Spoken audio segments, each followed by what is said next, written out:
Friends, welcome to my channel. এখন বাজে 10:30। 10:30 মেয়েদেরকে টিফিন দিয়ে দিয়েছি, আমিও টিফিন করে নিয়েছি, স্নান পুজো সব হয়ে গেছে।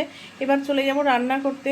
তো আজকে একটু রান্না আছে, চচ্চড়ি করব একটা সব সবজি দিয়ে, কারণ অনেকগুলো সবজি নষ্ট হয়ে গেছে। সব সবজি দিয়ে একটা চচ্চড়ি করব, আলু পটল পনির দিয়ে একটা তরকারি করব। তো চলো তাড়াতাড়ি রান্নাটা করে নিই। আর তোমরা কে কী করছো, রান্না বান্না হয়ে গেছে কিনা জানাও। তাহলে চলো আর লেট করবো না, রান্নাটা করে নিই। রান্না করতে করতে আবার কথা হবে তোমাদের সাথে।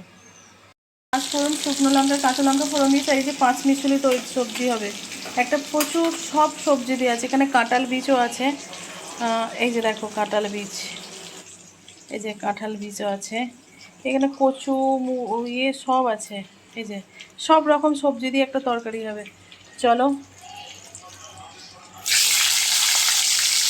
আমি আস্তে আস্তে সব সবজিগুলো ছেড়ে দেব। সব সবজিগুলো আমি একে একে দিয়ে দিচ্ছি, দেখতে পাচ্ছ। এবার সবজিগুলো দেওয়া হলে আমি একটু নাড়াচাড়া করব, নাড়াচাড়া করে একটু ভাজা ভাজা করব। সবজিগুলো আমার দেখা গেছে, একটু নাড়াচাড়া করছি, নাড়াচাড়া করে একটুখানি ভাজা ভাজা হবে। ভাজা ভাজা হতে হতেই জল বেরিয়ে আসবে সবজি থেকে। তখন আমি একটু করে গুঁড়ো মশলাগুলো দিয়ে দেব। যেমন নর্মাল গুঁড়ো মশলা হয়, হলুদ গুঁড়ো, জিরে গুঁড়ো, আর অল্প একটু লঙ্কা গুঁড়ো। যেহেতু আমি কাঁচা লঙ্কা দিয়েছি, তো সেই হিসেবে বেশি লঙ্কার গুঁড়ো দেবো না, অল্পই দেবো। তাহলে চলো সব মশলাগুলো দিয়ে নিই। গুঁড়ো, জিরে গুঁড়ো আর লবণ, স্বাদ মতো লবণ, এটা দিয়ে নাড়াচাড়া করে ঢাকা দিয়ে দেবো।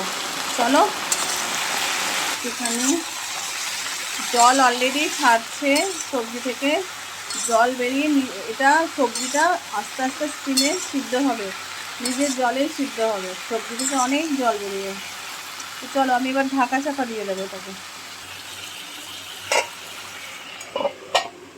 তাহলে এটা গ্যাসটা কমিয়ে দিলাম, আর এটা স্টিমে স্টিমে হতে থাক। তরকারি মোটামুটি আমার হয়ে গেছে। এবার একটু স্বাদ মতো মিষ্টি দেবো, আর একটু ভাজা মশলা দেবো,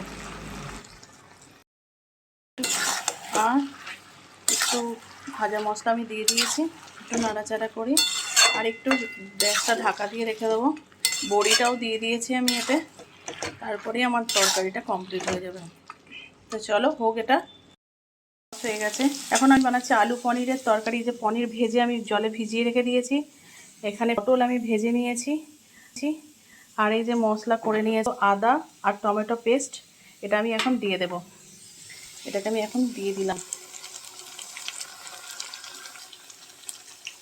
আর এতে একটু টক দই দেবো, শুধুমাত্র একটু টক দই দেবো, আর আমি কিছুই দেবো না, কারণ কাজু অলরেডি, পোস্ত, আদা আছে, আর কোনো মশলা দেবো না, কোনো রিচও করবো না।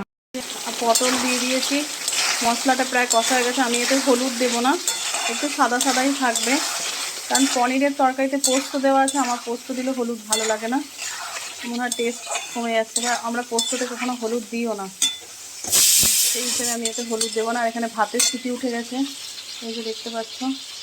চচ্চড়িটা করতে গিয়ে প্রচুর লেট হয়ে গেছে। এটা একটু ভালো করে তেল ছাড়া ছাড়া হোক, আর একটু তেল ছাড়া ছাড়া হবে, তারপর পনির, এই জল পনিরটা একসাথে ঢেলে দেবো।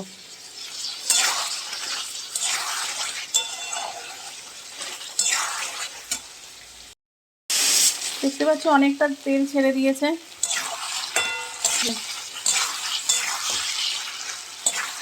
মোটামুটি আমার আর মশলা কষা কমপ্লিট।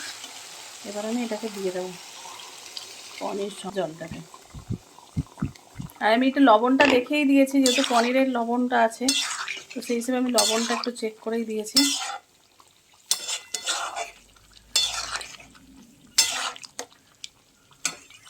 পনিরটা ভাজা আছে হালকা করে, খুব হালকা। এই যে দেখো পনির ভেজেছি, কিন্তু খুব হালকা। তো চলো কমপ্লিট হয়ে যাক, তারপর খাওয়ার সময় আসছে। বসে গেছি, এই যে ভাত বেড়ে নিয়েছি, পনির আলুর তরকারি, চচ্চড়ি, কাঁকরোল দিয়ে দিয়েছি, আর এখানে আছে আম। তাহলে চলো খেয়ে নিই।